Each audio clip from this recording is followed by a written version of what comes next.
Welcome to the deep dive. Today, we're diving into some fascinating excerpts you sent over about Jesus Christ specifically. This talk called Focus on Jesus Christ. Now, before you think, oh no, not another religious lecture, I promise this goes deeper.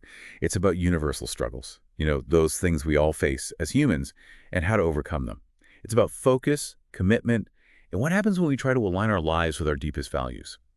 Expert speaker, are you ready to explore? Absolutely. It's always interesting to see how different belief systems, different philosophies, really how they approach life's big questions. And this talk, even in just these excerpts, it really dives into the human condition. It really does. Right off the bat, the speaker, Brother Camargo, he lays out what he calls four universal problems. He talks about Yeah. physical death, the trials and tribulations of life, all those ups and downs, and then spiritual death, which he connects to sin, and then finally our own darn imperfections. He's basically saying, hey, listen, being human is tough. But here's where it gets interesting.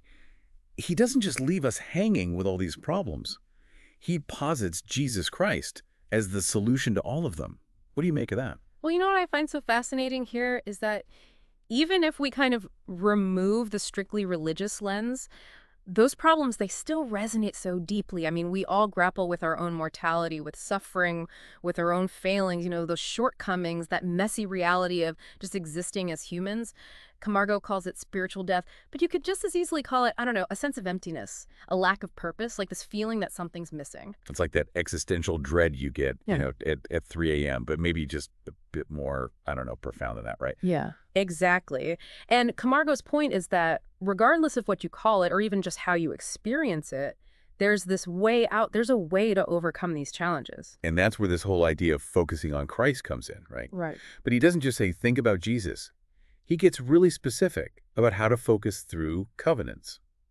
Now, to someone outside this belief system, covenant might sound kind of like an archaic term. Can you help us unpack that a bit? Sure. It might sound archaic, but a covenant is actually a really powerful concept.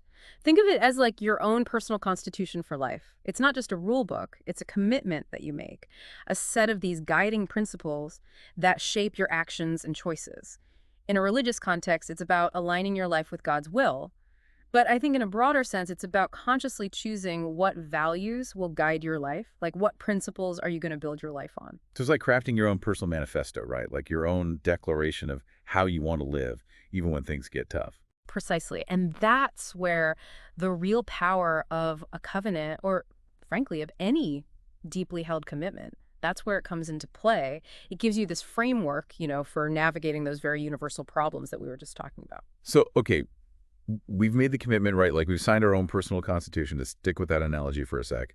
But then comes the really hard part, doesn't it? The always remembering part, which, let's be real here, that's way easier said than done. You're telling me. It's like that old saying, life is what happens when you're busy making other plans, right? And Camargo really emphasizes this always remembering Christ, not just, in those specific moments, but as like a constant state of being. Which honestly, when you really think about it, it's kind of mind-boggling. I mean, I can barely remember where I put my keys half the time. And we're supposed to maintain this laser focus on anything, really, in the middle of, the craziness of life. It's definitely a challenge, and I think that's where that idea of grace comes in, the understanding that we're not going to be perfect at this. But Camargo's point is that the effort matters, the intentionality, the constantly trying to realign ourselves with our values, even when we stumble. That's where he sees the transformation happening. Well, it's like training for a marathon or something, right? Like Yeah. you're not going to just go out and run 26.2 miles on your first try. Yeah. You've got to keep showing up, putting in the work, even when you're sore and tired and just want to eat pizza on the couch. Exactly. And just like with marathon training, the more you practice that focus, the stronger it becomes. And, Camargo takes this idea of focus and he applies it to a very specific context, our homes. He talks about creating this home-centered approach to faith, and he makes some pretty bold promises about what that looks like. Yeah, the promises really jumped out at me too. He talks about more joy, more excitement for learning less negativity. And I mean, who wouldn't want that? But he's also super specific, right? He says that focusing on Christ in the home leads to more delight in the Sabbath day, children who are excited to learn about Christ, a decrease in the influence of the adversary, and a dramatic and sustaining change in your family. I mean, those are some pretty high stakes to put out there. They are, and it's interesting how he frames those promises too. For example, when he talks about the adversary, he's talking about forces that oppose faith or goodness, however you might interpret that. It could be external forces, like negative influences in the world, or it could even be internal struggles like doubt, fear, or temptation. So it's like you're building this fortress of faith almost both within yourself and within your home to kind of withstand whatever challenges life throws at you. That's a great way to put it. And what's interesting is that even if we kind of set aside the specifically religious language, those promises still hold a certain appeal. I mean, who wouldn't want more joy, more connection, a greater sense of purpose within their family? Absolutely. And Camargo doesn't just leave us with these promises. He actually offers some very practical advice on how to actually make this Christ-centered focus a reality in our daily lives. And his big suggestion... Scriptures. Yeah. Scriptures. Okay, I gotta be honest. When I hear scriptures, I immediately think like dusty old books and long, boring lectures.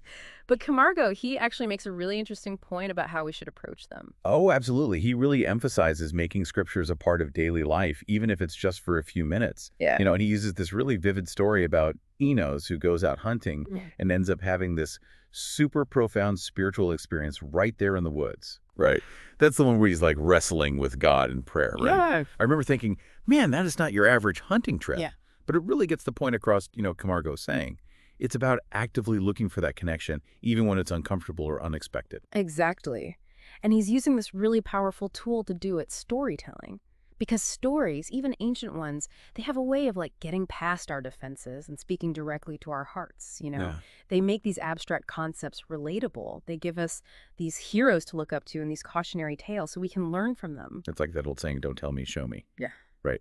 We as humans, we're hardwired for stories. Yeah. We see it everywhere, from those ancient myths to like the latest Netflix series. We just crave narratives, don't we? It's how we understand the world. Exactly. And I think Camargo really understands that on a deep level. He knows that if he can connect us to these stories, even just briefly each day, they have so much power to shift our perspective, remind us of those commitments we made, and help us refocus on what truly matters. It's like carrying around a compass, right? Like life gets hectic, we get turned around. But it's those stories, those touchstones of faith that help us get back on track, point us back in the right direction. Beautifully said. And that brings us to Camargo's final point, which honestly I find both inspiring and a bit daunting. He quotes the phrase, "Look unto me in every thought, doubt not, fear not." Every thought. Man, I don't know about you, but the thoughts in my head, they're kind of like a popcorn machine, totally random, super chaotic, and usually covered in that buttery anxiety. Asking me to focus on just one thing, let alone something as big as my faith in the middle of that seems, well, a little ambitious to say the least. Ambitious is certainly one word for it, but I think what Camargo is getting at here is the potential of really focusing, radical focus. Imagine, just for a second, what it would be like if we could channel that level of dedication, that constant awareness, into any area of our lives. And what if we approached our work, our relationships, even our own personal growth with that same unwavering focus? Wow. Now that's a powerful thought to end on. Whether or not we agree with every little thing in this talk, I think we can all take something away from this. It's about figuring out what matters most to us, making those commitments, and then finding ways to remind ourselves of them day after day, even when life throws its curveballs, which it always does, right? Absolutely. And you know what? Who knows? Maybe if we can tap into even just a fraction of that look unto me in every thought focus, we might surprise ourselves with what we can accomplish. That's a wrap on this deep dive into focusing on Jesus Christ.